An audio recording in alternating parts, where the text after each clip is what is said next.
IG Sindh के मुबैना अगवा के हवाले से वज़ीर आला ने वज़रा पर मुश्तमिल जो कमेटी बनाई थी उसने तो अब तक कोई तहकीकात ही नहीं की है, और दूसरी तरफ को कमांडर साहब की इंक्वायरी कमेटी की रिपोर्ट सामने आ गई है। पीपल्स पार्टी मुतमईन है इस सारे मामले से? देखिए जी, बात दरअसल ये है कि पीपल्स पार्टी ने जो पहले दिन मौक़िफ़ लिया था वो इस इंक्वायरी रिपोर्ट के बाद जो है उसको तक़वियत मिली है, और वही मौक़िफ़ जो है वो हकीकत साबित हुआ है। और हम समझते हैं कि ये बड़ा एक वेलकम स्टेप है chief of the army staff की तरफ से,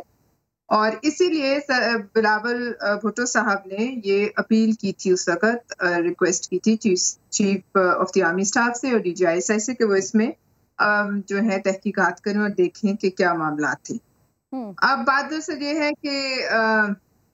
इसके बाद मैं पर्सनली नहीं समझती कि चूँकि हमें इस रिपोर्ट पे एतमाद है, एतमाद का भी इजहार जो है वो बिलावल भुट्टो साहब ने कर दिया है, लिहाजा अब इसके बाद मैं समझती हूँ कि ये मामला जो हैं वो जैसे लिखा गया है रिपोर्ट में कि वो खुद अपने तौर पर महकमाती तरीके से वो उसको देखेंगे, तो एक बड़ा खुशाइन स्टेप है। मैं समझती हूँ कि अब इसके बाद चूंकि ये मामला एक हसास नौयत का है, लिहाजा हम इसको जो है इसी रिपोर्ट पर इक्तफा करें और इस पर जो है अपना ये उम्मीद रखें कि अब जो मामलात हैं वो महकमाती तौर पर उनको देख लिया जाएगा। सवाल ये पैदा होता है कि एक बहुत बड़ा सवाल ये इसमें से निकलता है कि इस मुल्क में जो कुछ भी होता है, जो हालात भी होते हैं, उससे ये हुकूमत और वजीर आज़म क्यों लाइल्म होते हैं? उन्हें लाइल्म उन्हें क्या इस काबिल भी नहीं समझा जाता कि वो उनको तमाम हकायक जो है उनका इदराक जो है वो करवाया जाए, या वो खुद इस मामले में नाअहल हैं कि वो अपने नीचे जो भी उनके इदारे हैं जो उनके पास इख्तियारात हैं उनका इस्तेमाल करें। नवाज शरीफ साहब ने इस रिपोर्ट को मुस्तरद कर दिया, और ये अभी जब मैं आपसे पूछ रही हूँ उस वक्त उनका ट्वीट भी आ गया है, मुस्तरद कर दिया ये रिपोर्ट। उस्मा जी शुक्रिया जी, बिल्कुल हमने रिपोर्ट मुस्तरद की है और उसकी 2-3 बड़ी वैलिड रीजंस हैं। पहली रीजन तो ये है कि ये तो ऐसे लग रहा है कि जैसे ना कोई नाम बताया गया है हमें, ना कोई ओहदा बताया गया है कि किन लोगों को इसका कल्प्रिट समझा गया, और जो है वो उनकी सजा, अगर आपने इतना हीनियस एक काम किया कि जिसके ऊपर आपने एक खातून के कमरे में भी घुस गए और ये सब कुछ किया, और IG जो है वो उसको अगवा हुआ, तो ये कुछ छोटी बात तो नहीं है। उसके ऊपर एक मतलब वेग सी एक प्रेस रिलीज देकर जो है वो फारिग नहीं हो सकते, पहली बात। दूसरी बात ये है कि इसके अंदर आपको ये पता होगा कि ये सारी हुकूमत जो है वो कहती रही मरीम नवाज ने खुद हमला कराया है और ये वाकया हुआ ही नहीं है, और इस के ऊपर दर्जनों सरकारी प्रेस कॉन्फ्रेंस हुई नहीं सरकारी पैसे के ऊपर।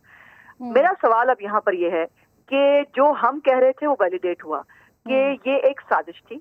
जिसमें हुकूमत ने हमेशा की तरह इदारों को इस्तेमाल करने की कोशिश की, और उसकी बैकग्राउंड आपको मालूम है। अली जैदी के जो है वो ट्वीट्स हो और हलीम आदिल शेख का धावा बोलना हो जाकर थाने के ऊपर, और आपने फुटेज भी देखी होगी जहाँ पे वो SHO साहब जो एक बारेश बेचारे बुजुर्ग आदमी थे, उनको वो धमकियां भी दे रहे थे कि उस्मा, लेकिन अभी सिचुएशन ये देखिए, नवाज शरीफ साहब ट्वीट कर रहे हैं, वो इसको मुस्तरद कर रहे हैं, लेकिन दूसरी तरफ बिलावल का स्टेटमेंट गालिबन आपने भी सुना होगा, अभी मैंने सुना है, वो तो इस रिपोर्ट को खुशाइंद कह रहे हैं, जमहूरियत के लिए मिलकर काम करना चाहते हैं। पलवशा कह रही है कि ये ऐसे हसास नौयत का मामला है कि वो रिपोर्ट आ गई है तो उसके बाद शायद हमें अपनी इंक्वायरी रिपोर्ट पे आगे उस काम करने की जरूरत नहीं है, इसी को ही हतमी माना जा रहा है, और यहाँ पर आप कह रही हैं कि हम मुस्तरद करते हैं इस रिपोर्ट को, तो ये तो फिर पीपल्स पार्टी और मुस्लिम लीग नून में डिस्प्यूट नहीं पैदा हो रहा?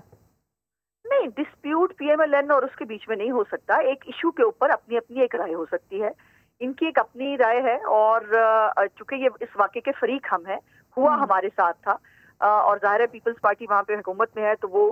जो है वो एक फरीक बनी जिसमें इनके IG को जो है वो उठा लिया गया। अब इनके IG को उठा लेना और उसके ऊपर इस तरह सा वेग सा स्टेटमेंट आना और ये कहना कि जी वो